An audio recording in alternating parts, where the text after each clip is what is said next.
ꯇꯥꯕꯤꯔꯤꯕ ꯈ꯭ꯋꯥꯏ ꯄꯨꯝꯅꯃꯛꯄꯨ ꯇꯔꯥꯝꯅ ꯑꯣꯛꯆꯔꯤ꯫ ꯉꯁꯤꯁꯨ ꯃꯍꯧꯁꯥꯒꯨꯝꯅ ꯃꯌꯥꯝꯒꯤ ꯃꯐꯝꯗ ꯄꯨꯗꯨꯅ ꯂꯥꯛꯆꯔꯤ꯫ ꯂꯪꯂꯥ ꯂꯪꯖꯦꯜ 19 ꯁꯨꯕ ꯇꯥꯡꯀꯛ ꯃꯌꯥꯝ ꯄꯨꯟꯅ ꯊꯥꯃꯤꯟꯅꯔꯁꯤ꯫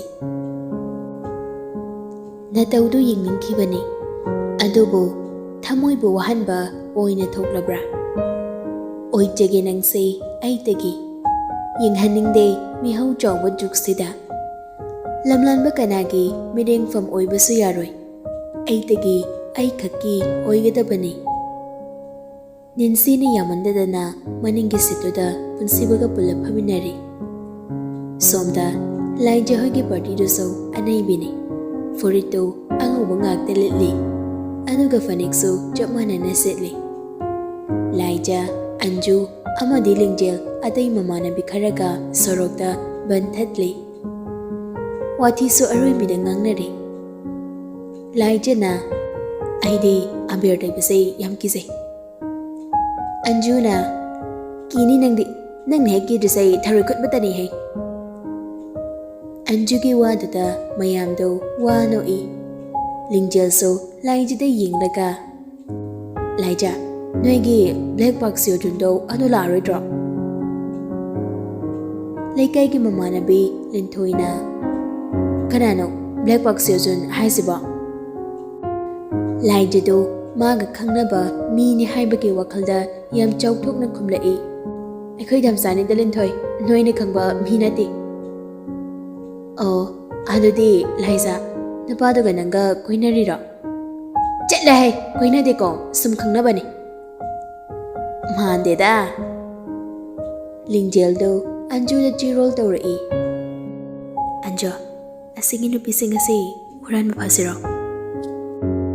ꯂꯤꯡꯖꯦꯜꯒꯤ ꯋꯥꯗꯣ ꯊꯑꯣꯏꯅꯒ ꯇꯥꯗ꯭ꯔꯤꯉꯩ ꯑꯟꯖꯨꯅ ꯐꯠ ꯍꯦꯛꯇ ꯈꯨꯝꯂꯛꯏ꯫ "ꯂꯤꯡꯖꯦꯜ, ꯂꯥꯏꯖꯅ ꯀꯩ ꯄꯣꯠ ꯍꯨꯔꯥꯟꯕꯅꯣ? ꯑꯩꯗꯤ ꯈꯪꯗꯦꯅꯦ"꯫ ꯂꯤꯡꯖꯦꯜ ꯑꯟꯖꯨꯗ ꯃꯃꯤꯠꯇꯨ ꯐꯩꯅ ꯌꯦꯡꯂꯒ "ꯑꯁ ꯑꯄꯪꯁꯤꯗꯤꯕ, ꯄꯣꯠ ꯍꯨꯔꯥꯜꯂꯤ ꯍꯥꯏꯕ ꯅꯠꯇꯤꯌꯦ꯫ ꯂꯥꯏꯖꯁꯦ ꯃꯣꯏ ꯗꯝꯆꯥꯗꯣ ꯅꯨꯡꯗꯤ ꯅꯨꯡꯁꯤꯔꯒ ꯅꯨꯡꯁꯤꯗꯕꯒ ꯁꯥꯗꯅ ꯇꯧꯔꯤꯁꯦ ꯑꯁꯦꯡꯕ ꯈꯪꯗꯣꯛꯁꯦ ꯍꯥꯏꯕ"꯫ ꯑꯟꯖꯨ ꯃꯉꯛꯀꯗꯨ ꯅꯣꯝꯂꯒ "ꯑꯣ, ꯈꯪꯉꯦ, ꯑꯩ ꯒ꯭ꯌꯥꯟ ꯇꯥꯔꯦ. ꯍꯣꯏ, ꯑꯁꯦꯡꯕ ꯑꯃ ꯈꯪꯗꯣꯛꯑꯁꯤ"꯫ ꯑꯁꯤ ꯍꯥꯏꯔꯒ ꯑꯟꯖꯨꯗꯣ ꯂꯥꯏꯖꯒꯤ ꯃꯅꯥꯛꯇ ꯆꯪꯁꯤꯜꯂꯛꯂꯒ ꯄ꯭ꯂꯦ ꯍꯧꯔꯛꯏ꯫ "ꯂꯥꯏꯖꯧ"꯫ ꯂꯥꯏꯖꯗꯤ ꯎꯁꯤꯠꯄꯤꯕꯒ ꯅꯠꯇꯦ, ꯌꯥꯝ ꯁꯛꯀꯥꯛꯅ "ꯀꯩꯅꯣ?" "ꯂꯤꯡꯖꯦꯜꯅ ꯅꯣꯏ ꯗꯝꯆꯥꯗꯣ ꯉꯁꯤ ꯂꯥꯛꯑꯗꯤ ꯅꯨꯡꯁꯤ ꯍꯥꯏꯅꯤ ꯍꯥꯏꯌꯦ, ꯑꯗꯣ ꯅꯪ ꯑꯝꯇ ꯍꯥꯏꯅꯕꯤꯌꯨꯗꯅ꯫ ꯑꯩꯒꯗꯤ ꯐꯖꯅꯁꯨ ꯈꯪꯅꯗꯦ, ꯅꯪꯒꯗꯤ ꯌꯥꯝ ꯐꯖꯅꯁꯨ ꯈꯪꯅꯕꯅꯤꯅ ꯅꯪꯅ ꯍꯥꯏꯕꯗꯨꯅ ꯐꯗꯧ マꯟꯕ꯫ ꯂꯤꯡꯖꯦꯜꯁꯦ ꯑꯩꯉꯣꯟꯗ ꯇꯛꯄꯗ ꯂꯣꯏꯔꯦꯍꯦ"꯫ ꯑꯁꯤ ꯍꯥꯏꯔꯒ ꯑꯟꯖꯨꯗꯣ ꯂꯤꯡꯖꯦꯜꯗ ꯃꯤꯠꯆꯤꯒ ꯈꯠꯆꯤꯜꯂꯤ꯫ ꯑꯟꯖꯨꯒꯤ ꯋꯥꯗꯨ ꯇꯥꯕꯗ ꯂꯥꯏꯖꯗꯣ ꯈꯤꯇꯪ ꯁꯥꯎꯔꯞꯅ "ꯑꯩꯗꯤ ꯍꯥꯏꯕꯒ ꯉꯝꯂꯣꯏ. ꯑꯗꯨꯒꯅꯦ, ꯑꯩ ꯑꯃ ꯂꯩꯔꯤꯉꯩꯗꯅꯦ, ꯑꯩꯒꯤ ꯏꯃꯥꯡꯗ ꯅꯨꯄꯤ ꯑꯃꯇꯅꯅꯦ ꯗꯝꯆꯥꯗ ꯅꯨꯡꯁꯤ ꯍꯥꯏꯕꯁꯨ ꯁꯨꯛꯌꯥ ꯌꯥꯔꯣꯏ. ꯑꯩꯅꯅꯦ ꯌꯥꯗꯦ, ꯂꯥꯏꯖꯅ ꯌꯥꯗꯦ ꯍꯥꯏꯁꯤꯅꯤ"꯫ ꯂꯤꯡꯖꯦꯜꯗꯣ ꯃꯆꯤꯟ ꯈꯨꯝꯖꯤꯜꯂꯒ ꯀꯤ ꯅꯣꯛꯏ꯫ ꯑꯟꯖꯨꯁꯨ ꯅꯣꯛꯊꯣꯔꯛꯏ꯫ ꯃꯃꯥꯡꯗ ꯊꯣꯛꯈꯤꯕ ꯋꯥꯔꯤ ꯑꯃꯠꯇ ꯈꯪꯗꯕ ꯂꯤꯟꯊꯣꯏꯅ ꯁꯠ ꯈꯨꯝꯂꯛꯏ꯫ "ꯀꯩꯒꯤꯅꯣ ꯂꯥꯏꯖ? ꯅꯪꯒꯁꯨ ꯀꯣꯏꯅꯗꯕ ꯅꯨꯄꯥꯗꯣ ꯂꯤꯡꯖꯦꯜꯅ ꯀꯣꯏꯖꯔꯒꯦꯅ ꯍꯥꯏꯕꯗ ꯅꯪꯅ ꯑꯗꯨꯛ ꯌꯥꯝꯅ ꯁꯥꯎꯅꯤꯡꯂꯤꯗꯨꯕꯣ?"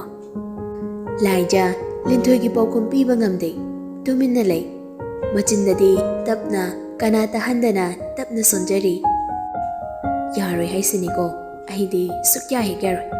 ꯌꯥꯔꯣꯏꯅꯅꯦ ꯍꯥꯏꯕꯤꯔꯤꯁꯤꯅꯤ"꯫ ꯂꯥꯏꯖ ꯋꯥꯈꯜꯗ ꯑꯃꯨꯛ ꯈꯟꯊꯔꯛꯏ꯫ "ꯂꯤꯡꯖꯦꯜꯅ ꯗꯝꯆꯥꯗ ꯅꯨꯡꯁꯤ ꯍꯥꯏꯒꯦ ꯍꯥꯏꯔꯒ ꯑꯩꯅ ꯑꯁꯨꯛ ꯌꯥꯝ ꯁꯥꯎꯅꯤꯡꯂꯤꯁꯤ ꯀꯩꯒꯤꯅꯣ? ꯑꯩꯒꯤꯁꯤꯕꯨ ꯗꯝꯆꯥꯁꯦ ꯅꯨꯡꯁꯤꯔꯤꯕ ꯀꯥꯏꯗꯨꯔꯣ? ꯑꯁ, ꯁꯤ ꯃꯇꯥꯡꯁꯦ ꯌꯧꯁꯤꯜꯂꯛꯑꯗꯤ ꯂꯞꯀꯤ ꯇ꯭ꯔꯦꯅꯤꯡꯒꯗꯣ ꯆꯠꯅꯤꯡꯂꯛꯈ꯭ꯔꯦꯗꯀꯣ, ꯈꯪꯗ꯭ꯔꯦꯗ ꯇꯧꯔꯤꯁꯦ꯫ ꯂꯤꯡꯖꯦꯜꯅ ꯅꯨꯡꯁꯤ ꯍꯥꯏꯕꯗ ꯗꯝꯆꯥꯅ ꯌꯥꯈ꯭ꯔꯗꯤ ꯀꯃꯥꯏꯅ ꯇꯧꯅꯤ? ꯑꯣ, ꯇꯨꯝꯕ ꯄꯥꯝꯕ ꯑꯩꯁꯦ ꯇꯨꯝꯗꯅ ꯃꯪꯍꯟꯕꯁꯤꯕꯨ ꯀꯔꯤꯅꯣꯕ? ꯑꯁꯤꯗꯤ ꯍꯦꯟꯃꯟꯗ꯭ꯔꯣ? ꯗꯝꯆꯥ, ꯅꯪꯅ ꯑꯩꯕꯨ ꯑꯁꯨꯛ ꯌꯥꯝꯅ ꯋꯥꯍꯜꯂꯤꯁꯤꯕꯨ ꯀꯩꯒꯤꯅꯣꯕ? ꯂꯥꯏꯖ, ꯅꯪ ꯅꯣꯏ ꯗꯝꯆꯥꯕꯨ ꯅꯨꯡꯁꯤꯕ ꯃꯥꯜꯂꯤꯗ"꯫ ꯑꯟꯖꯨꯅ ꯅꯣꯛꯃꯤ ꯇꯧꯔꯒ ꯂꯥꯏꯖꯗ ꯌꯦꯡꯂꯒ ꯈꯪꯍꯥꯏ ꯍꯥꯏꯔꯛꯄꯅꯤ꯫ ꯂꯥꯏꯖ ꯒ꯭ꯌꯥꯟ ꯈꯪꯇꯥ ꯇꯥꯏ꯫ "ꯈꯪꯗꯦ ꯑꯟꯖꯨ, ꯑꯩꯁꯨ ꯈꯨꯝꯐꯝ ꯈꯪꯗꯦ. ꯑꯗꯨꯕꯨ ꯑꯟꯖꯨ, ꯗꯝꯆꯥ ꯂꯥꯛꯇꯕꯗꯣ ꯑꯩ ꯁꯥꯎꯅꯤꯡꯉꯤ, ꯑꯗꯨꯒ Lingjelna Thamsada nungsi haini hairaga ai kapningi sauningbasu poi asibu kaiginoba noibo maramga khangbraba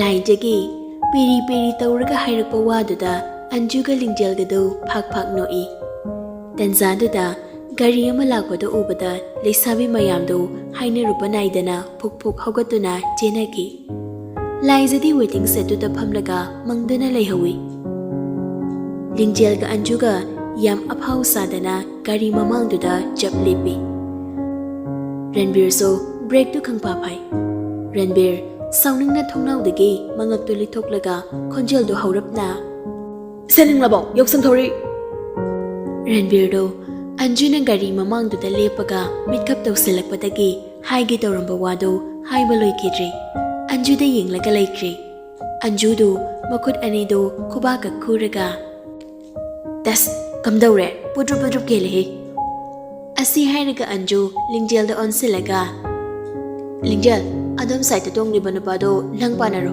asomgi nupasina nei ai adum honarage Lingjel so hoi hairaga jingsilai Gari gi full lekhaliba thongnawdugi class toda makhotuna thili adubo nupado di glass to laithawdabida Lingjel da dum yengduna lei asomda Anju so Ranbir gi manakda prap jingsilaga makhwanga dum metlaga yam usitana Oi paisa piramo adugane yam thuna jatkro mathangi gari so amuk thatoini Ranbir do paisa pirambagi mahod ona deinaba bokhom oina pirai Kay ming kauge Nay na pa kawe adadi nang mingse tolapisa kautare ne Anju so asing mamandana saugalai Aingi mingde Anju kaujabado Kadai de gino ontok otongpa tolapisa kainaga nahumdudana napsilakani hai Ranbir do tik noktorai Yes ming pawdi kangi Ado lupa kaya piramo haino Kangde Nasana kangjero kaino pakhang ariba oiramni nang khangeba paisa masinga hangla iduna dine napunsigi yoksang koiba chetpa kaido ngasi sinane ahan ba koirangani Ranbir Anjuda yam nungsina yenglai Anjudi Ranbir gi meeting duda hainadadana isau tawrai Kaino kari meeting na yengno namitu ko thora Ranbir nokmi ga tawraga Aigi heroine oininglakpa adogi yengleni kaino Anju khangsau saugalai Aya yam usitiye nangda halageda Asi hairaga Anjuna Ranbir gi masamdu phoirai Ranbir so gari gi thongdu hangduklaga kumtharai Anida lambi gi nakanda hauriba upami makhongduda kanna khanari Asomda leisemba so glass to leitharaga thong thingla iba nupiduda yengkhalai Lingjel di leisemba ubada pungaw ngawkri Lingjel maya karaga yengduna lei Leisemba di maitei nupina phanik setpasi yam pamjabani Lingjel urubada mamitu chuithokidri Anido ngaihaktangdi yengnaduna lei Tanzaduda Raska mamanaba kharaga lai Leiramba leisabi makaido jinsilaklaga aber tainaba kuitan tanai Nupa amana tumina ungduna leiramba laijasu tanarai Laijasu Anju hoigi manakta kanna chilai Laija chena machinduda so murum soli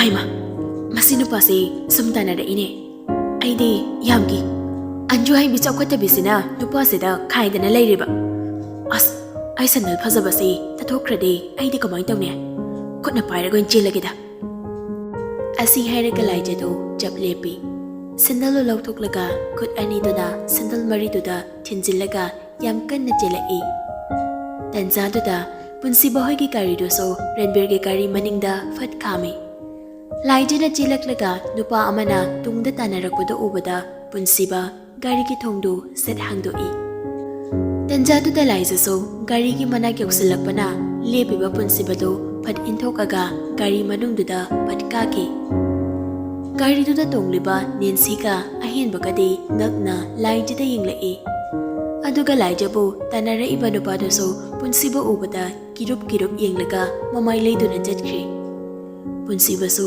ꯊꯣꯡꯗꯣ ꯍꯥꯡꯗꯣꯛꯂꯒ ꯀꯥꯈꯠꯂꯛꯏ꯫ ꯂꯥꯏꯖꯁꯨ ꯆꯦꯜꯂꯛꯄꯒꯤ ꯁꯣꯔꯗꯨ ꯊꯕꯦꯠ ꯊꯕꯦꯠ ꯍꯣꯜꯂꯒ ꯃꯃꯥꯏꯗꯨ ꯃꯈꯣꯏꯅ ꯈꯨꯝꯖꯤꯜꯂꯒ ꯁꯤꯠꯇꯨꯗ ꯐꯝꯂꯒ ꯂꯩꯔꯝꯃꯤ꯫ ꯄꯨꯟꯁꯤꯕꯁꯨ ꯇꯞꯅ ꯂꯥꯏꯖꯒꯤ ꯅꯥꯀꯟꯗ ꯐꯝꯊꯔꯛꯏ꯫ ꯅꯦꯟꯁꯤ ꯉꯛꯅ ꯂꯥꯏꯖꯗ ꯌꯦꯡꯂꯒ, "ꯄꯨꯟꯁꯤꯕ, ꯑꯉꯥꯡ ꯅꯨꯄꯤ ꯃꯆꯥꯁꯦ ꯅꯪ ꯃꯁꯛ ꯈꯪꯕ꯭ꯔꯣ?"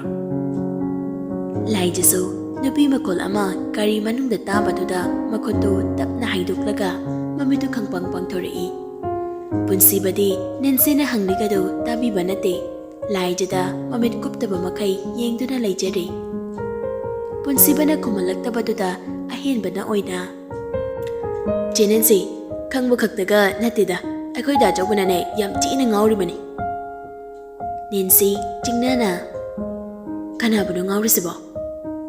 ꯇꯟꯖꯥꯗꯨꯗ ꯂꯥꯏꯖꯗꯨ ꯃꯃꯥꯏꯗꯨ ꯂꯩꯊꯣꯛꯂꯒ ꯅꯦꯟꯁꯤꯗ ꯃꯨꯟꯅ ꯌꯦꯡꯂꯛꯏ꯫ ꯂꯥꯏꯖꯗꯨ ꯉꯁꯥꯏꯗꯒꯤ ꯃꯃꯥꯟꯅꯕꯤ ꯃꯈꯩꯅ ꯂꯛꯅꯕꯒꯤ ꯃꯊ꯭ꯋꯥꯏ ꯅꯨꯡꯉꯥꯏꯇ ꯂꯩꯕꯒ ꯄꯨꯟꯁꯤꯕꯅ ꯅꯦꯟꯁꯤꯒ ꯒꯥꯔꯤ ꯃꯅꯨꯡꯗ ꯐꯝꯃꯤꯟꯅꯔꯒ ꯂꯩꯔꯝꯕꯗꯨ ꯎꯕꯗ ꯑꯉꯥꯡꯒꯤ ꯋꯥꯈꯜ ꯑꯣꯏꯕꯅꯔ ꯂꯥꯏꯖ ꯅꯦꯟꯁꯤꯗ ꯌꯦꯡꯅ ꯃꯄꯤꯗꯨ ꯇꯥꯕ ꯍꯧꯔꯛꯏ꯫ ꯅꯦꯟꯁꯤꯁꯨ ꯉꯛꯅ ꯌꯦꯡꯗꯨꯅ ꯂꯩ꯫ ꯄꯨꯟꯁꯤꯕꯗꯤ ꯂꯥꯏꯖꯒꯤ ꯄꯤꯔꯥꯡꯗꯨ ꯎꯕꯤꯕ ꯅꯠꯇꯦ꯫ ꯂꯥꯏꯖꯅ ꯅꯦꯟꯁꯤꯗ ꯁꯨꯝ ꯌꯦꯡꯂꯒ ꯂꯩꯕꯗꯨꯗ ꯅꯨꯡꯉꯥꯏꯇ꯭ꯔꯗꯨꯅ, "ꯑꯉꯥꯡ, ꯍꯧꯖꯤꯛꯀꯤ ꯅꯨꯄꯥꯗꯣ ꯀꯅꯥꯅꯣ?"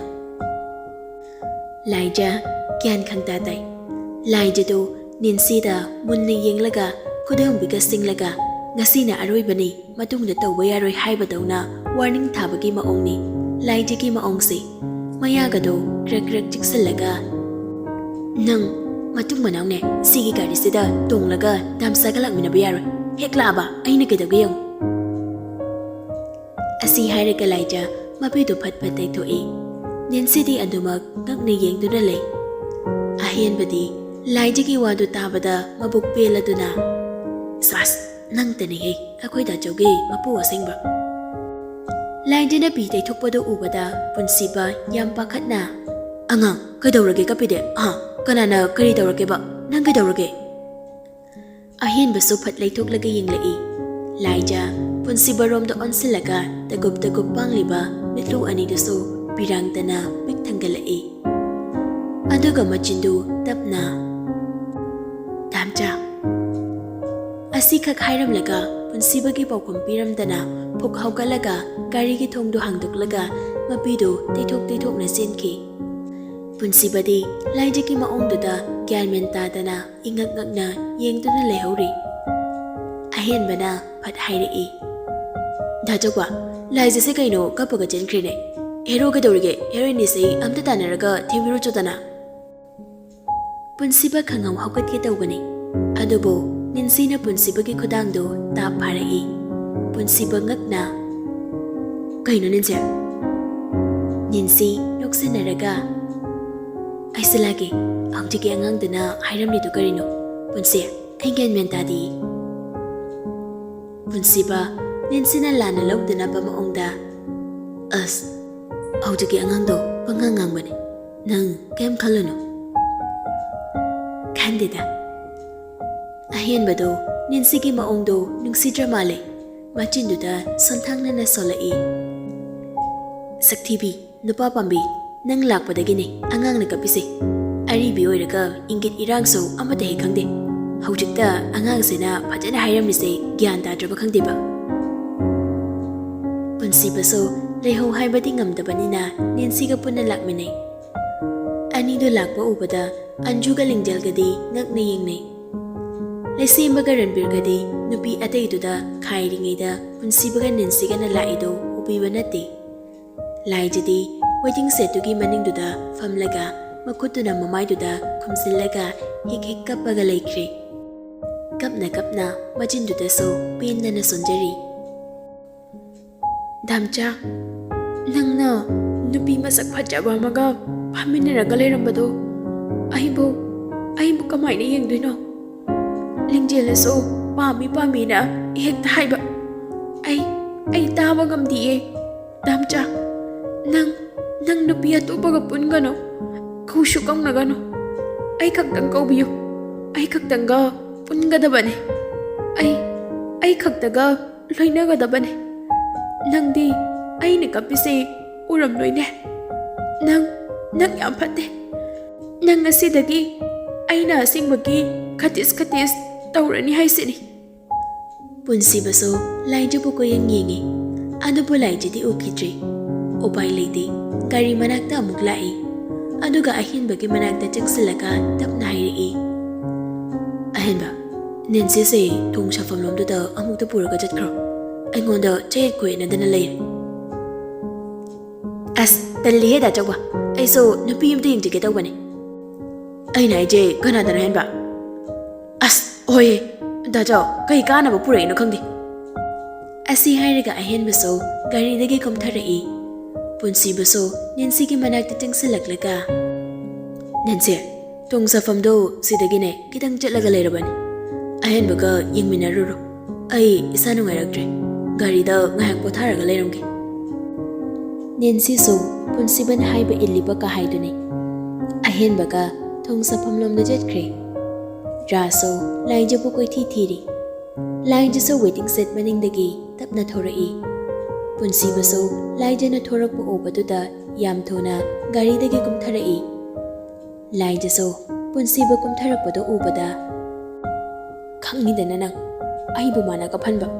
Aiso daras le tawrake yengoba namit pena yengo mi phattaba nang. Asi haraga lainjaso tawrage matagum raski managda changsilai.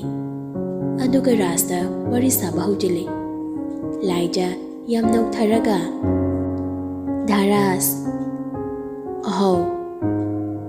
Laija yam ikaibaga sadana yam oinabagi maongda. Daras nungairiba. Oh, nungairi nangdi. Aisu nungairi. Laija khut kadu tingthoklaga changa tamlaga hairi. Yamna yamna nei simuk yamna nungairi. Laijagi mataudu ubada punsibado khangsau sauningum tawi. Sumlepaga leirambado gari duda makhuduna khudumduda silaga kinna tille. Laijaso mamitude punsibada yinglaga makatarai. Daras imanabi ataina loina abir taibagi koitan tanaraga aini tanadrise kaigino. Das nukfet tauraga adubaro nandi aina taiduni. Kanamtana ne sokpu yaroi haraga taihandrine aina. Laija nukfet ka tauraga yam kethana. Adudi tairose. Rasti laijagi wadu tabada khangti thakri. Pocket yauriba powder do luktoklaga khobak mayaiduda yamlap haidoi. Laijaso makhut anido tungda pullaga mamitkadu oisilaga mamaido rasta haipet thangjillai. Raso nokmi khut anido powder do na pikthana pairaga laijagi mamaidudha yam phasana teibirai. Punsibadi madu ubada somda mai haure saubada. Yausang oibanina hek chingsilaga thinglubaso yadagum tau. Punsiba pran prok chak pahaibadu oire. Laijaso mamitu tapna pangthorai. Raso pocketagi rumal lauktoklaga laijagi mamaido thithokpi. Aduga weletagi chonga chapi ama lauktoklaga laijada pirai. Laijaso paisadu laudabida ikai ribra lena ribra tawdana leiribado ubada. Punsiba yengba ngamdadana gari du kakhatki. Aduga ngaihak phami.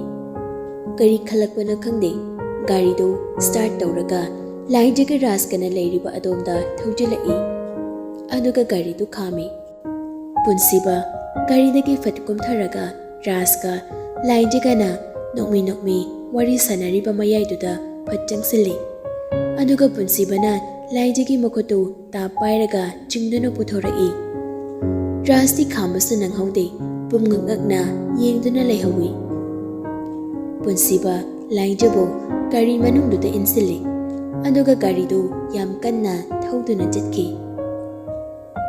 Asomda laisemba Ranbirgaso chindi chap manabanina makoiga chanaba Anjuga Lingjalga parga kumai nungairi.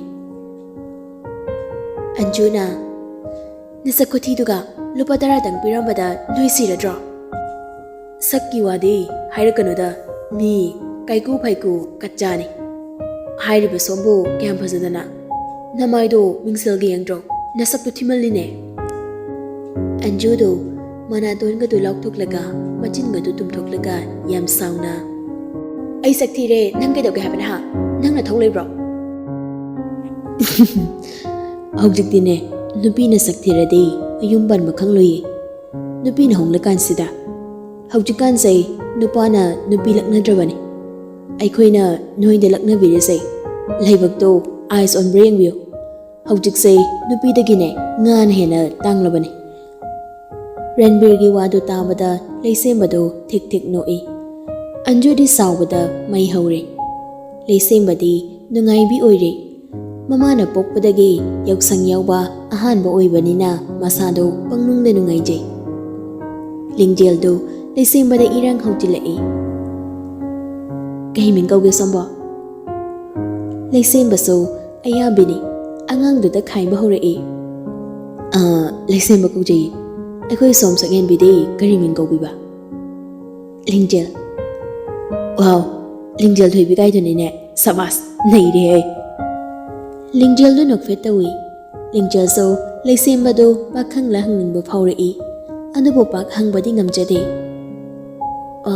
ama dada di angang ga subirage hange khan bana ama hangdokhi bana ama mathong maram khang da bida sat hangdokhi Leisem mamamit bana do lok thoaga Lingjel da ngakni yenglaga Kaino noi Manipur sei pakhang na angang bukna bro As adu hang manati he Lingjel do mamai ga do khumlaga ikai ba khangje Asom da punsi baso wa mata haida bida gari do sum thawi Lai jade pangang na ngangli Kai da no damcha gari sam da kham hai bane Anju hoinam ai do koi thi thiramani haiba Dhamsa Punsiba lai jade suing lakti magi gari thokpom thokpado adumok thauri lai jaso wachinu ngang balepte Dhamsa angau bau nupi topau nupi ne na masaktuga sammatuga Englishman nupi he man kai gari dabo pamli bano Punsiba do lai jagi wadu tabada sauramba bomba khangpha phakre nokmi tau thorai dukan mamang amada gari do khangkham khami aduga punsiba do lai jida hoini maini hairamdana gari dagi kumthakre lai jaso ngasi punsiba gi maongsi gari no khangde punsiba da munne gengduna leihawi punsiba dukan dagi kaino malairaga pocket ta habjele aduga ising bottle ama pairaga gari da muka khalai Lai jida wa mata haida bida gari do amo thauba hawi Kaino damsa nang tawrise ai se yon thok doiro ai shum gi sile wa gam ta ngang deba ngahan ge ga sumanan di ye yam ki jai hai bade Punsiba gari do khara thauraga lamhang amada khami Punsiba lai jida on silaga kumtharo kumloi kai do bai kumdoi bai de Punsiba do gari dagi kumtharai aduga lai jirom da laaga gari ki thong do hangdoklaga punsiba akan bu khonjel da kumtharo ai zai kana da noina lai ja khangpre khangi lai ji ki boi kari woi yam thuna gari dagi kumtharai punsiba su ising bottle do pairaga gari ki nakanda haifet nga tharaga lepaga le lai ja so punsiba gi manak da lepi punsiba na khon kitang kan khibatuda Lai jido kiba mali wa mata ngang lakhidre tumina leptuna mamai to nun tharaga lei punsiba wa mata haida be ising bottle do lai jida pirai lai ji sungak na karino haibagi maongda yengkhalai lai ji gi mirenge artha khangladuna punsiba saurap tawraga yam tappa khonjelda ngasai nu pa mana aver dairambagi ne namai da dairiba berdo adugi singduna ne yam thuna namai da tatho Lai jido kirok punsiba da kina yengduna lei ai nai ji tadro punsiba na khon kan tak na lawrapani Lai jido fring chongkhali ki moi kai oi ising do tap lawraga mamai do yam thuna da thoi mai ta baloiraduna bottle ahangba do punsiba da amuk pirai punsiba so bottle do lawraga laktana langki Aduga punsiba so magi mathakta tharaiba figure sat do lawthoklaga lai jidabi namai cholido asina deito lai jiso furittu lauraga mamaidu taithoi. Punsiba laijada munna yenglaga Loiraba taithokpa namaidu senglaba. Laija haibagum mangaktu nomi. Ngasidi laija se gyan tabi onkhre. Namai usalo. Laija so punsiba kibana mamitu khangui uisili. Aina pangba yare haidra kaine namaido panglakpa yare. Hek panglakpada ngasi nang aingonda yontue kango. Laijadu hairaga mamitu khangui uisili. Punsiba mana ngasai dukandagi leirokpa yellow machugi abirdo pocketagi lauthorei. Anuga khobak mayai aniduda thanna hairaga laijagi tungda changsilaklaga lepaga khutta pairiba abirdo laijagi mamaiduda tapna taibirei. Taiba loiraga punsibado laijagi tungdagi tapna amukthorei. Punsiba kibagira khangdi laijaso machi lengde. Pangba yadriko. Punsiba pocketagi phone du lauthoklega laijagi manakta kitang naksilaga laijagi maningduda haifet oirapna lepaga selfie ama ani kapai. Adudada punsibado nokfet tawna laijada yenglaga tapna hairei. Angang machau me pangtho yare. Laijaso tapna mamitu pangthorei. Laijado kaishu khandana abir tairi damsa. Punsibana wa kitang petharakpaduda laijaso magi haunabido amuk haurei. Adu ngasaina phajana hairaga tairaso yampadubo. Nupi pharaga chenbagi maongda aibo khudang gase pairaga hekta puraine. Mit kase ushil halaga khomjil halaga lot hekta tairineba. Anthokna so nupa thokidre damsa nangse. Punsiba yam ikaina khonjaldo developna. Nupida abir taiba kaido ngasi na hanbani da punsida. Laijadu nokfet tawraga Aya yam harawe. Damsa matungdadi nupi atopada tairunuko. Nupido manap chobi oirimnadi damsa nang nakotaw manap taizazani. Laijagi khamban mamanba wadu tabada punsiba laijada nungsina yenglei. Laijaso mitanaba ngamsade. Mamaido patnon tharaga magi thokpa pangangda ngangli. Aina haidiko damjaga aigadi sumtinabanina aidi napjodabanina tahiba haijabaniko. Wakhaldo seranana khanuko damsa. Punsiba miringdo chuithokte adumang yengduna lei. Aduga yam tapa khonjel amada nangasai kaplidubo karigino. Laijadu kaukrabani punsibana hanglakpaduda khangsau saugalei. Kapningbagi kapiba nangna thawra. Kapninglido maram amadi soidana leiramnidana. Laija ikairap tawraga ngasai nupido kanano. Imanabini. Nansido punsibana mamanabidi kainaga haireklaba kandudata laijado nokfet tawrei. Nangna lam aduk yamna heliduna kaigino. Thamoise fukke doba wa mayam ama nganglise kaigino. Nangna dumna tawraga aigi thamoise phathaba ngamdi lam helakke tawrei. Laijadi punsibana hairidugi arthado khangba nate. Mamit kadu lauktokaga yam thawai yauna tajari. Punsibaso makha tarei. Angang machau. Nang aigi thamoise asum kai haurisi karigino. Ai thimjinba ngamdre. Aigi lamhelaba thamoise nangolda pirage. Nang namata warakpiyo. Iyabra nga. Laijadu yamuna khalli. Punsibaso langtaknana laijagi pokhung ngaijari. Ngaihak leiraba matung laijadu yam pakhatna. As dalida damja lamheladi pirakanuwo ai matha saniyeba. Ado damsa aina gyan tadaba madi sum leire. Kaino hairo. Laija kirup yenglaga aduburo damjana lamhelaba thamoi haisi kaino. Haidi lamhelaba thamoi hairise kayam chawu potnaba kayam lamhengeba. Punsibado yamatha saba magi wangangda As